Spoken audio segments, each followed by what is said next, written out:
Hello guys, আসসালামু আলাইকুম। কেমন আছেন সবাই? আশা করি খুব ভালো আছেন। আমিও আলহামদুলিল্লাহ খুব ভালো আছি। আজকে আপনাদের সাথে আরেকটি নতুন রেসিপি নিয়ে চলে আসলাম। আজকে আমি আপনাদের সাথে শেয়ার করব সেমাই পিঠা রেসিপি। আমি আমি সকালে রুটি বানাতে গিয়ে আমার রুটির যে ডোটা অনেক শক্ত হয়েছিল। এইজন্য আমি চিন্তা করলাম যে এটা নষ্ট না করে একটা যেকোনো পিঠা বানিয়ে নেওয়া যায়। ভাবলাম যে এই পিঠাটা বানালে অনেক বেস্ট হবে। এইজন্য এটা করলাম। এই দেখেন আমার ডোগুলো। আ মেইনলি আমি এটা করেছিলাম চালের আটা আর রেগুলার আটা মিক্স করে করেছিলাম ডোটা। তো অনেক শক্ত হয়েছিল। এইজন্য আমার রুটি বানাতে কষ্ট হচ্ছিল। তাই আমি ভাবলাম যে এই পিঠাটা বানানো যায়।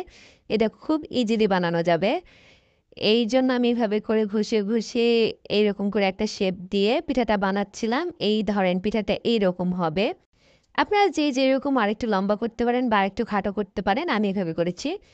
তারপর আমি এখানে প্রায় ১ লিটারের মতন দুধ জাল করে একটু কমিয়ে নিয়েছি। নেওয়ার পরে এখানে আমি দিয়ে দেব এলাচ, দারচিনি এবং তেজপাতা। আ আমি দিয়েছি এটা আবার একটু ভালো করে জাল করে নেব, বলক করে নেব।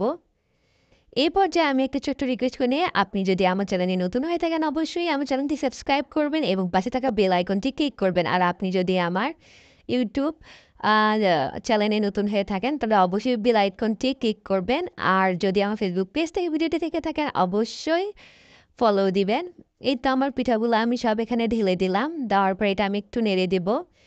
নেড়ে দেওয়ার পরে এটা কিন্তু অবশ্যই দুধটা বলক উঠানোর পর পিঠাটা দিতে হবে। তাহলে একটির সাথে আরেকটি লেগে যাবে না। এই পিঠাটা খেতে কিন্তু অসম্ভব মজার হয়েছিল। এই তো এখানে আমি পরিমাণ মতন এখানে চিনি দিয়ে দিচ্ছি। দিয়ে আবার নাড়াচাড়া করতেছি। আপনারা যে যেমন চিনি খান তেমন চিনি এখানে দিবেন। তারপর আমি এখানে একটু হালকা লবণ দিয়ে দিচ্ছি। আমার মিষ্টির সাথে একটু লবণ খেতে বেশি ভালো লাগে এজন্য দিচ্ছি। যে খেতে পছন্দ করে না সে স্কিপ করতে পারেন। তারপরে এইভাবে করে অনেকক্ষণ প্রায় আমি ৫ মিনিটের মতন বলক উঠিয়ে নিয়েছিলাম। নেওয়ার পরে আমি এখানে নারকেল দিব। নারকেলটা আমার ফ্রোজেন করা ছিল। তাই আমি হচ্ছে এটা ফ্রোজেন অবস্থায় দিয়ে দিব। তো এটা অনেক আরো ভালো হবে। হ মানে পিঠাটা হতে আরো অনেক ভালো হবে। এর জন্য এখানে আমি অবশ্যই নারকেলের পরিমাণটা একটু বেশি দিব।